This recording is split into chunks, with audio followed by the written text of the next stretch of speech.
안녕하세요. 반갑습니다. 자꾸자꾸 들을수록 사심이 생기는 사심한국사 에듀윌 최한나입니다.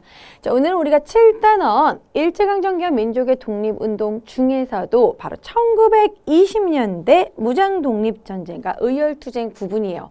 우리가 1910년대를 아주 힘들게 배웠었죠. 1910년대에는 만주, 연해주 각 지역에서 막 독립운동 기지를 마련하는 신생기 단계이기 때문에 막 시작되는 단계, 그래서 아주 단체가 많았어요. 하지만 1920년대에는 큰 사건 위주로 흐름으로 파악하면 되기 때문에 1910년대보다는 쉽습니다, 여러분. 1920년대는 쫙 흐름으로 필기하면서 어떤 전투, 그 결과 어떤 일이 벌어졌는지, 그리고 또 따로 의열투쟁도 따로 빼가지고 또 정리해 보도록 하겠습니다.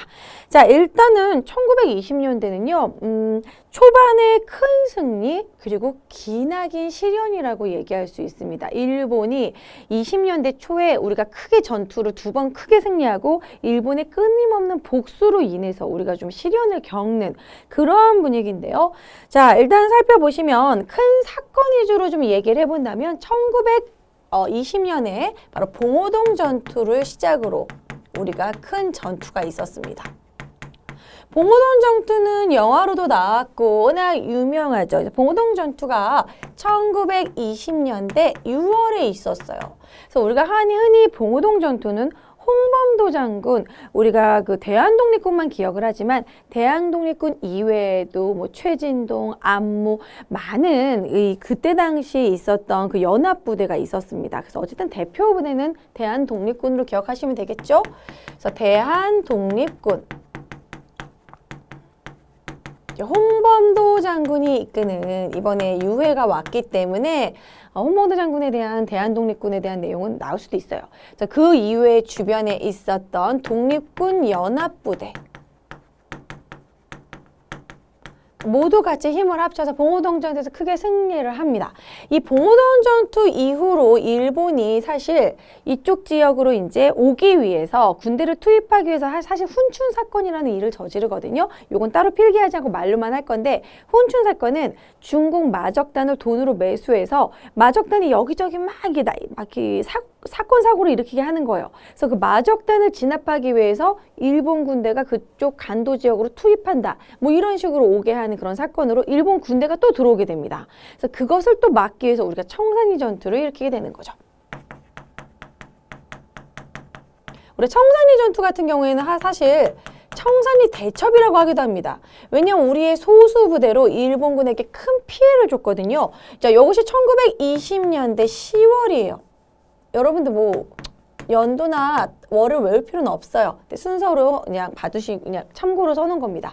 청산리 대첩에서 크게 승리를 하게 되는데, 이것은 홍범도 장군과 김자진 장군의 연합부대, 그 이외에도 수많은 독립군 부대가 다 연합이 됩니다. 그럼 대한독립군과 홍범도 장군의 대한독립군과 김자진 장군의 북로군 정서가 만나게 되는 거죠. 그래서 앞글자만 뜨면 대한독립군, 김자진 장군의 북로군 정서. 우리가 흔히 서간도 쪽에서는 서로군 정서, 그리고 이제 밑에 북간도 쪽에서는 북로군 정서죠. 그래서 이 청산리 대첩은 두만강 그 근처에서 일으키게 돼요. 백두산에서 두만강 근처. 자, 그리고 나서는 바로 10월에 일본이 엄청난 복수를 하게 됩니다. 간도 지역에 특히 우리나라 이런 독립군 기지와 마을, 독립군 활동을 하는 사람들이, 그런 가족들이 있잖아요. 가족들이 거기 다 옹기종기 모여 사는데 간도 지역을 다 불지르고 난리도 아니었어요. 학살을 하게 됩니다. 그냥 무차별 학살이에요. 불지르고 민간인 학살을 하는 겁니다. 수천 명이 죽게 돼요. 자, 그것이 바로 간도 참변이죠. 간도 참변은 1920년에 일어났기 때문에 다른 말로 경신 참변이라고 하기도 합니다. 그래서 간도 참변 10월 달에 그냥 쫙 일어나요. 그래서 그 주변에 막 일본군들의 그런 엄청난 보복이 있었던 거죠. 그래서 일본군의 보복으로 인해서 이때 사실 이 민간인들도 많이 죽었지만 독립군 활동했던 사람들도 많이 죽었고, 이 독립군들을 다시 다 재정비해서 이제 쫓겨갈 수밖에 없는 거죠. 그래서 남은 독립군들을 이제 재정비해서 대한독립군단을 만들게 됩니다. 대한독립군단을 서일이 조직을 하게 돼요. 그러니까 남은 독립군들을 재정비해서 대한 독립군단을 만들었다. 그래서 서일이 정비를 한 다음에 처음에는 어디로 가게 되냐면 밀산부로 이동을 하게 됩니다. 밀산부로 이동하고 그 다음에는 이제 러시아로 이동을 하게 돼요. 그래서 러시아로 가서 우리가 사실 이 군대들이 적세군에 가담해서, 적세군이라고 하면 약간 아주 사회주의 색채가 강한 적세군과 백세군이 싸우고 있었거든요. 우리는 적세군에 가담해서 열심히 싸웠습니다. 그러고 나더니 적세군들이 갑자기 무장해제를 시키는 거예요. 너희들 무기를 다 버려라. 우리 그럴 수 없다. 그랬더니 그렇다면 총으로 쏜다. 이런 식으로 하면서 희생이 있게 돼요. 사실 근데 이 자유시 참변은 이런 적세군에 가담했다가 약간 토사구팽된 그런 부분도 있었지만 두 번째는 지휘권 다툼도 있었어요. 이 대항독립군단을 이끄는 지휘권자가 사실 이 우리들도 사회주의파 중에서 이게 좀 구체적으로 얘기하면 좀 어려운데 이르쿠츠크파와 상해파로 좀 나눠져 있었습니다. 그래서 같은 사회주의자들 중에서도 어느 쪽 소속이냐에 따지고 약간 어느 쪽 소속이냐에 따라서 좀 지휘권 다툼이 좀 있었어요. 미묘하게. 그래서 내부 분열 부분도 좀 있었고 어쨌든 그것으로 인해서 희생이 된 게 자유시 참변이라고 하죠.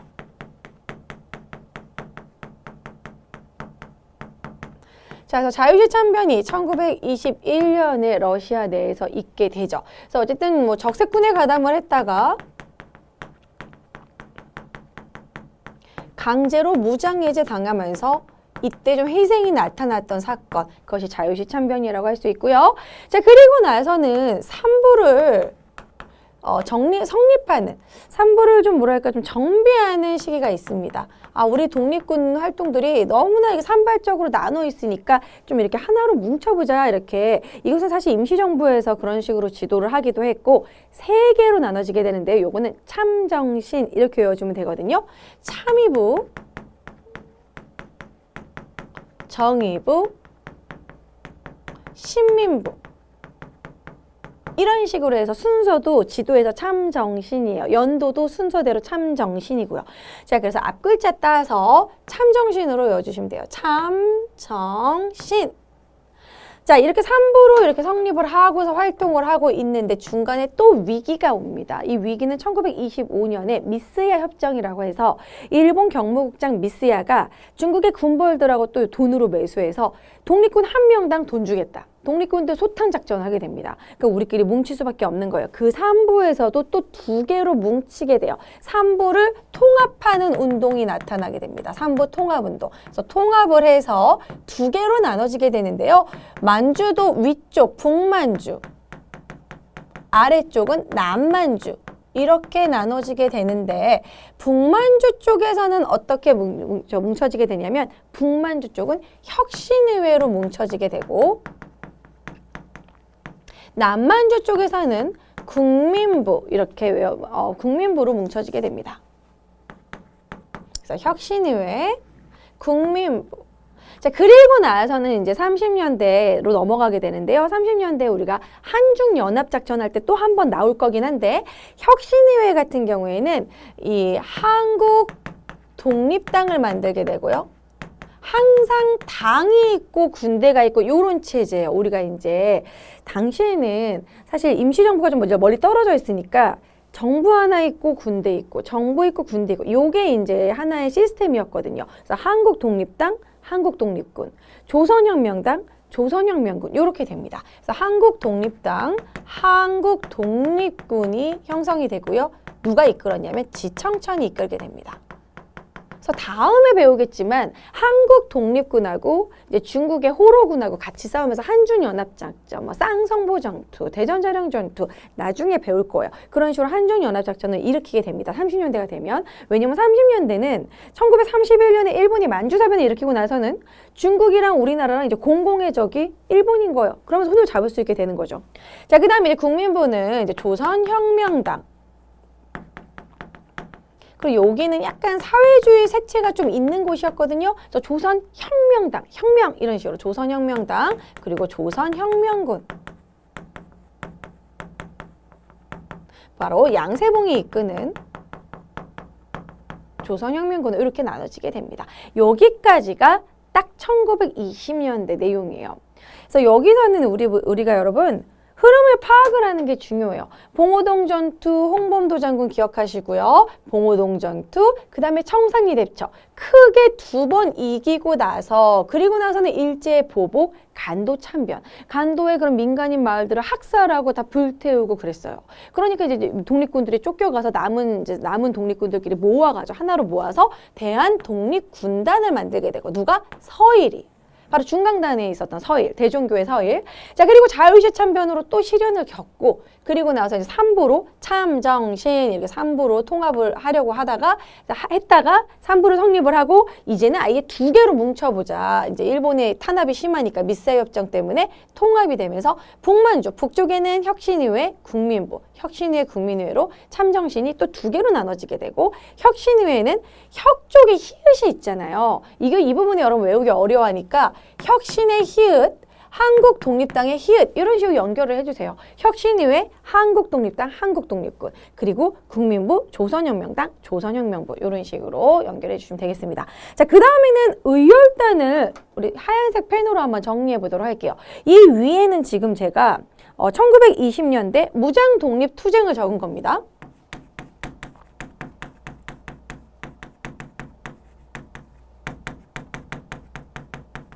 자, 무장독립투쟁 라인을 적었다면 이 밑에는 이제 의열투쟁. 자, 무장독립투쟁은 군대를 만들어서 일본하고 정말 전쟁을 하는 거예요. 의열투쟁은 개별 플레이라고 생각하시면 됩니다. 개별 플레이지만 한 명이 할 수 있는 일이지만 뉴스에 보도가 나고 뭔가 효과가 큰 거. 폭탄 투척밖에 없죠. 그러니까 이제 이것을 사실 안중근 의사의 예를 들어서 이제 하얼빈 의거, 이토 요로부미를 사살한 것 엄청난 보도가 나고 큰 이슈가 됐잖아요. 근데 그런 행동은 일본은 테러라고 하는데 테러가 아닌 이유는 테러라는 건 불특정 다수 예를 들어서 쌍둥이 빌딩 그 있잖아요. 9.11 테러처럼 아무나 죽어봐라 이런 식으로 폭탄을 던지는 거. 요것은 테러입니다. 하지만 의거라는 건 그것에 대한 뜻이 있고 누군가를 지명하는 딱 누군가를 죽이겠다. 이런 식으로 딱 그 특정 인물이 있고요. 그리고 이유가 있는 것입니다. 아무 이유 없이 죽이는 것이 이유가 있다라는 거죠. 자, 그리고 예를 들어서 안중근 의거 같은 경우에는 이토 요로부미를 나는 육군 참모 중장으로서 적군의 괴수를 죽인 것이다. 나를 전쟁 중 포로로 대우해줘라. 이런 식으로. 그래서 이러한 의열투쟁은 우리의 그런 독립의 의지를 알리는 폭탄을 투척하고 조선총독부를 폭발하고 뭐 이런 식으로 활동을 하는 것이죠. 저는 이런 부분도 필요했다고 생각해요. 왜냐하면 그런 식으로 어필을 하는 거죠. 우리는 독립을 원한다라는 걸. 그래서 의열투쟁은 개별 플레이라고 생각하시면 되는데요. 대표적인 그래도 단체가 있습니다. 의열투쟁을 했던 바로 의열단이죠. 의열단은 김원봉이 이끌게 되고요. 김원봉이 만들었던 의열단. 자, 그리고 한인애국단을 만들게 돼요. 한인애국단은 바로 김구 선생님이 만들게 되는데 임시정부가 이제 1923년에 국민대표회를 한 뒤로 계속 위기를 겪게 되죠. 그리고 나서 이제 국내에서는 우리는 도대체 언제 독립이 되는 거며 임시정부는 무엇을 하고 있냐, 왜 아무런 성과가 없냐라는 이제 불만의 목소리가 나타나는 거예요. 자, 그러니까 이제 김구 선생님이 뭔가 한 방을 보여줘야겠다. 그러면서 이제 국내에 희망을 주기 위해서 만든 것이 한인애국단인 것이죠. 자, 먼저 의열단부터 살펴보도록 할게요. 의열단에는 역시 항상 이제 폭탄을 투척하는 폭탄 의거가 제일 많은데요. 이 여러분들이 있지만 대표적인 4분을 우리가 꼭 정리해서 오늘 암기해 주도록 하겠습니다. 자, 일단 먼저 박재혁. 자, 박재혁 의사 같은 경우에는 부산경찰서에 폭탄을 던집니다. 그러니까 부산경찰서는 부산에서 독립운동 하던 사람들을 다 경찰서로 데려간 거예요. 당시에는 누가 범죄자였냐면 독립운동하면 범죄자예요. 그래서 예를 들어서 서울에서 독립운동 하잖아요. 그럼 종로경찰서로 끌고 가요. 그럼 종로경찰서에서 막 고문을 하고 그런 다음에 서대문 형무소로 끌고 갑니다. 자, 그런 식으로 박재혁은 부산경찰서. 자, 그리고 김상옥도 지금 제가 얘기한 것처럼 종로경찰서. 서울의 종로경찰서에 많은 독립운동가들을 잡고 있었기 때문에 종로경찰서의 폭탄 투척. 자, 그 다음에 김익상. 김익상은 조선총독부에 폭탄을 던졌습니다. 뭐 우리나라 그런 일제강점기 대표적인 상징적인 건물이잖아요. 그래서 조선총독부. 자, 그리고 이제 나석주. 나석주는 동양척식 주식회사. 이 동양척식 주식회사는요, 토지조사 사업을 하고 나서 우리나라에서 빼앗은 그 땅들을 부동산 회사라고 생각하시면 돼요. 이 땅들을 빼앗아 가지고 자기네들이 막 사고 파는 그런 회사. 그래서 어쨌든 다 뭐 문제가 있는 곳들이죠. 여기다가 딱 폭탄을 던지고요. 자, 여기는 어떤 식으로 외워주면 되냐면 박재혁의 비읍을 생각하시고 부산병차서의 비읍을 연결해 주시면 됩니다. 여러분, 우리 한능검은 객관식이잖아요. 주관식이 아니기 때문에 딱 짝짝꿍 연결만 해주시면 돼요. 자, 그 다음에 김상옥 종로경찰서 이 의거 같은 경우에는 종로경찰서로 간 다음에 서대문형무소로 간다고 그랬죠. 서대문형무소는 그때 당시 교도소예요. 교도소에 가는 걸 옥에 갇힌다고 하잖아요. 그러니까 종로로 간 다음에 에듀윌 유료 회원만의 남다른 서비스.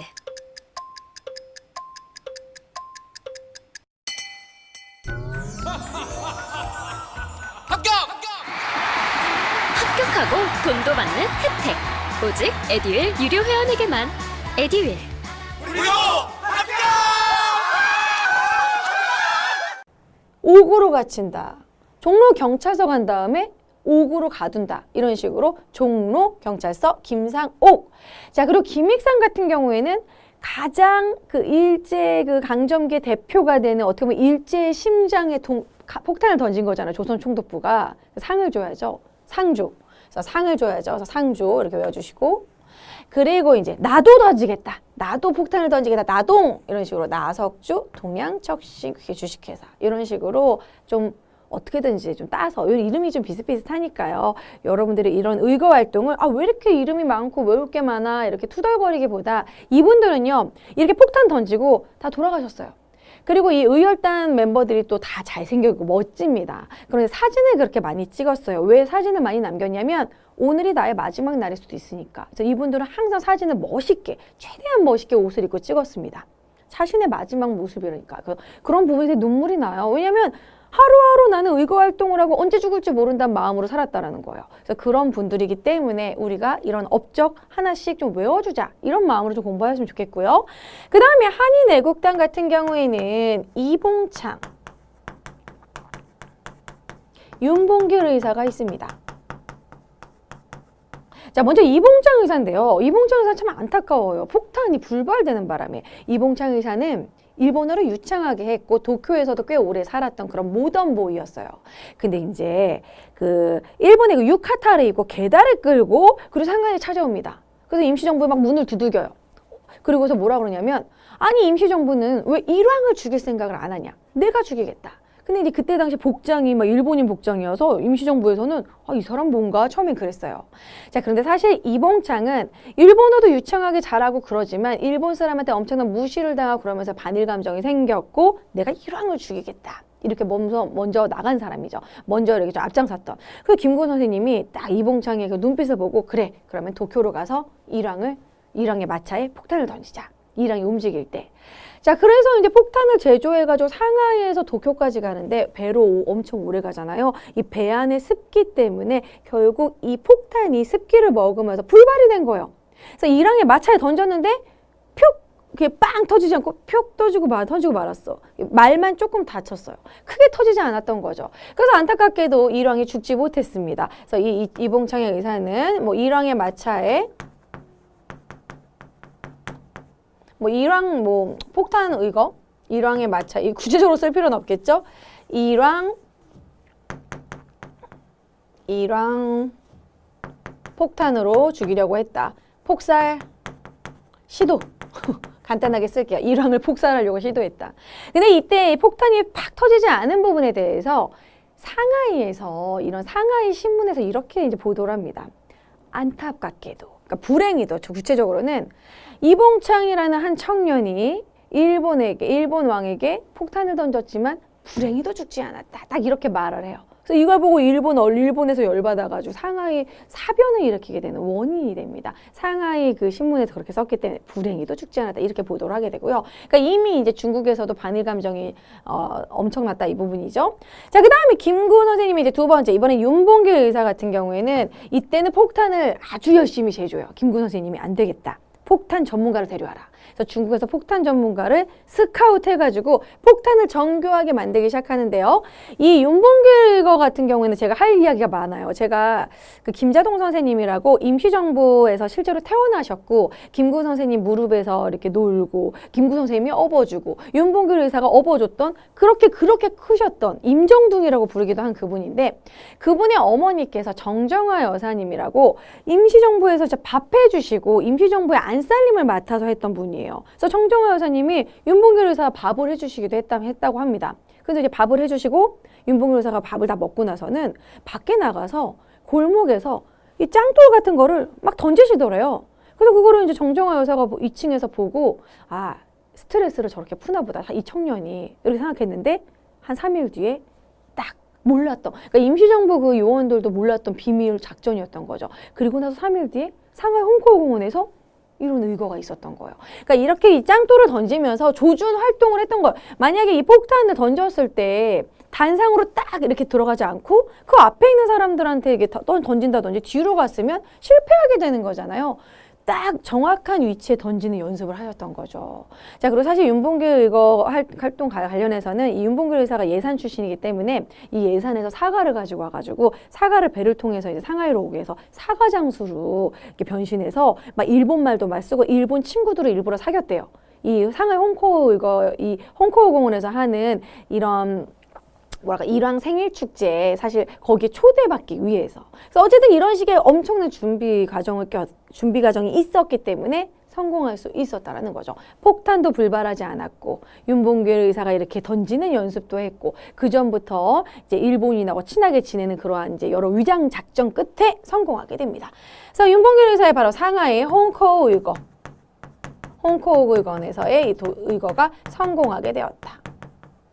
자, 이것이 바로 1932년에 성공하고 나서요.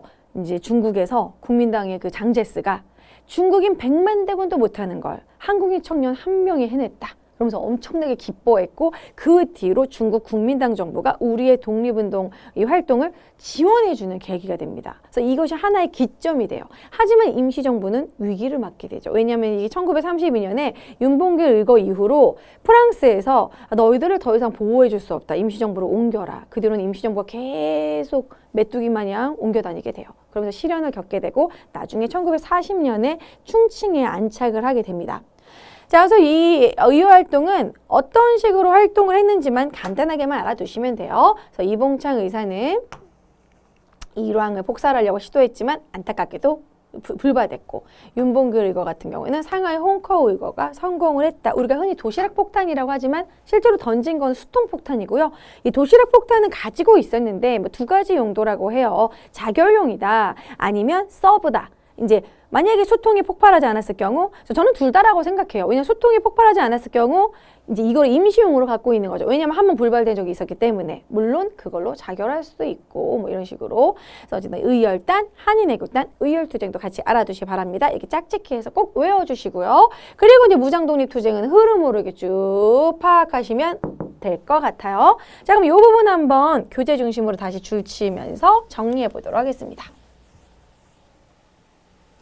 자, 1920년대 무장독립전쟁 어떤 식으로 이루어졌는지 딱 번호 매겨서 외우기 쉽게 쫙 해놨거든요. 아, 여기 미스의 협정 넣어놨네요. 미스의 협정도 여러분 필기에다가 삼부 통합운동 쪽에다가 미스의 협정 바로 혁신위의 국민부 바로 앞에다가 미스의 협정 써주셔도 돼요. 1925년에 미스의 협정을 하게 됩니다. 자, 그러면은 순서대로 한번 정리해 보도록 할게요. 첫 번째, 봉오동 전투가 첫 번째로 일어납니다. 1920년 6월 달에 대한독립군, 홍범도 장군이 이끄는 대한독립군 이외에도 많은 독립군 연합부대가 활약을 해서 봉오동 전투에서 승리를 하고 그리고 이어서 정상리 전투. 정상리 전투는 김저진 장군이 이끄는 북로군정사와 그리고 홍범도 장군이 이끄는 도안독립군들 그 주변에 많은 연합부대가 또 활약을 해서 크게 승리를 하게 돼요. 그렇지만 이것에 대한 보복, 간도 참변이 있었죠. 간도 참변 길게 1920년 10월부터 그 다음 해까지 다 불지르고 민간인들 학살하고 봉오동 천산리 전투 패배에 대한 일제의 보복이죠. 악랄한 보복.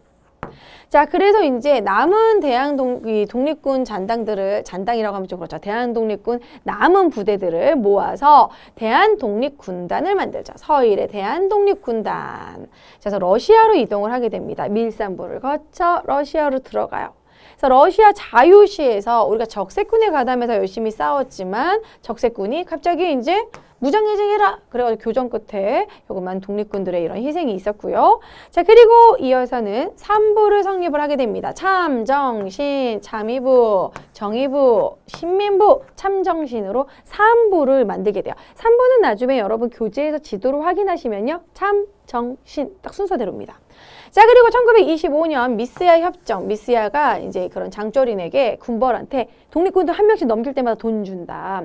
중국은 자본으로 진짜 엄청나게 확 달라지는 나라거든요. 그러니까 예를 들어 중국은 옛날부터 이 성곽에 오르는 사람에게 쌀을 주겠다 이런 바로 성곽 오르고, 이 미스야 협정 때문에 중국인들이 막 독립군들 소탕하려고 눈에 불을 켜고 잡는 거예요. 그러니까 우리가 이제 또 이때 통합운동을 하게 되는 거죠. 그래서 만주 지역의 독립군들을 색출하고 독립군들을 넘기겠다. 탄압하는 목적으로.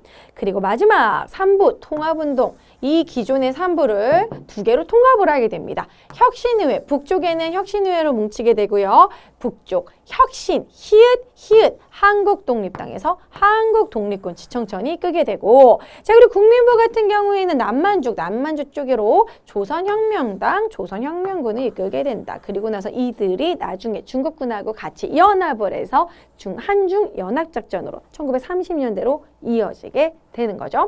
자, 이번에는 의열단 활동입니다. 의열투쟁.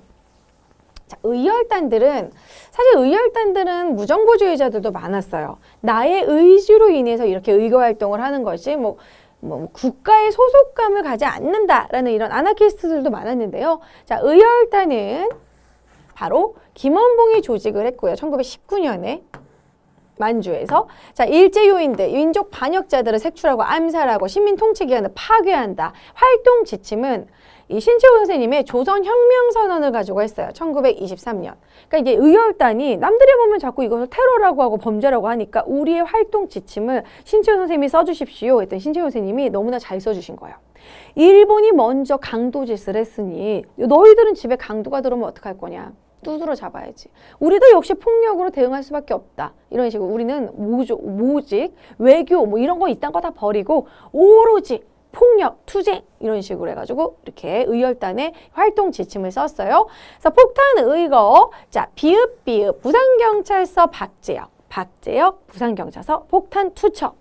자, 그리고 김익상 상줘야죠. 김익상 조선총독부의 폭탄 투척. 자, 김상옥 종로경찰서에 간 다음에 서대문형무소 행위였거든요. 종로경찰서, 서대문형무소. 종로경찰서에 가면 옥에 갇힌다. 그래서 김상옥 종로경찰서에 폭탄 투척. 자, 그 다음에 동양척식 주식회사 나석주, 나동 던진다. 나동 이런 식으로 나석주 동양척식 주식회사. 이 이외에도 식산, 흥업, 식산은행 여기다가 또 던졌죠. 자, 그 다음에 한인애국단으로 넘어가면 한인애국단은 뭔가 임시정부의 이런 활기를 불어일으키기 위해서 김구 선생님이 조직을 하게 됩니다. 1931년 상하이에서. 자, 폭탄의거 첫 번째 이봉창 도쿄에서 일왕의 마차에다가 폭탄을 던졌지만 안타깝게도 불발돼서 일왕이 죽지 못했다. 불행히도. 자, 그 다음에 윤봉기의 중국 상하이 홍커우 공원에서 홍커우 의거가 있었죠. 실제로 상하이 홍커우 공원에 지금도 가면은요, 이 매헌 윤봉길 의사의 이런 식의 이런 기념관을 만들어 놨습니다. 그래서 중국 정부에게 그런 부분은 좀 고맙더라고요. 이렇게 해놨고요. 물론 이런 게 다 관광 기념물이긴 하지만 그래도 고맙지. 남아 있으니까. 그리고 그 상하이 임시정부도요. 거기가 중국의 금싸라기 땅이고 신천지라고 그래가지고 아주 번화가거든요. 그 한 라인만 옛날 그대로 남겨놨어요. 그 한 라인. 주변에 다 고층 빌딩이고. 이제 물론 중국도 그거가 이제 다 입장료 받고 돈을 버는 부분이긴 하지만 그래도 그렇게 남겨놓은 것 자체가 되게 고맙더라고요. 그래서 나중에 한번 꼭 상하이에 가시게 되면 그 임시정부 그 라인 꼭 직접 가보시기 바랍니다. 그쪽에서 임정요원들이 여기서 활동을 했고 윤봉길 의사가 거기서 돌 던지면서 연습했던 그런 다 공간들이 남아있으니까. 자, 그리고 기타 이 부분은 꼭 알아두셔야 돼요. 정말 노인인데도 불구하고 어떻게 보면 첫 의거입니다. 첫 번째 의거거든요. 바로 1919년에 3.1운동 이후로 첫 번째 의거 바로 강우규 대한노인단의 강우규 노인이 사이토 총독에게 폭탄을 던졌습니다. 그래서 1919년 첫 번째 의거고 이 대한노인단에는 사실 이 박은시 선생님도 이 대한노인단의 멤버였어요. 그래서 강우규 의거 사이토 총독 대한노인단 70세의 노인이 폭탄을 던진 그런 것도 알아두시고요. 자, 오늘은 이렇게 1920년대 이런 독립운동 이런 무장독립투쟁, 그리고 의열투쟁에 대해서 배워봤는데요. 자, 문제 한번 풀고 마무리해 보도록 하겠습니다. 40번 가나다 학생이 발표한 내용 일어난 순서대로 이렇게 나열해보자. 56회 기출 3점짜리 문제입니다. 그래서 이런 식으로 이제 독립운동, 무장독립투쟁 나오게 되면 거의 3점이에요. 다들 어려워하기 때문에 우리는 지금 순서를 다 외웠기 때문에 한번 쫙 필기해서 쉽게 문제 풀 수 있어요. 1920년대 만주족의 독립운동 순서로 나열해라. 자, 지금 이게 여러분 제가 잘렸네요. 가, 나, 다거든요. 요런 순서거든요. 자, 먼저 참의부, 정의부, 신민부 3부가 성립되었다. 그리고 여기서는 대한독립군 등이 봉오동 전투를 했다. 자, 그리고 여기 다에서는 청산리 전투였다. 너무 쉽죠, 여러분. 우리 순서로 필기 잡았으니까. 자, 봉오동 전투가 첫 번째, 청산리 전투가 두 번째, 그리고 나서는 참의부, 정의부, 신민부 이렇게 3부 통합. 그 다음에는 그 3부 통합한 것을 3부를 또 다시 그러니까 3부 성립한 거를 다시 통합하는 혁신이후의 국민부. 그게 마지막이겠죠. 자, 그래서 순서를 잡으면 나, 다, 가가 됩니다. 나, 다, 가. 나다가 4번이 정답이 되겠죠. 자, 이런 식으로 순서를 꽉 아셔야 된다는 거. 이 부분은 항상 연표 문제. 이렇게 순서 잡는 문제로 나오거나요. 아니면 사건을 얘기해 준다든지, 뭐 간도참변이라든지 성산리 대첩에서 사건을 얘기해 주고 그 연표에서 고르는 문제. 그렇게 나올 수 있습니다. 자, 아무튼 오늘은 필기한 거 흐름 위주로, 그리고 또 의열투쟁은 이분이 의거 활동을 어떤 식으로 했는지 이렇게 좀 인물과 활동 위주로 이렇게 앞글자 따서 꼭 외워주시고요. 자, 꼼꼼하게 다시 한번 쫙 교재 훑어보시고 다음 강의에서 만나도록 하겠습니다. 수고하셨습니다. 안녕!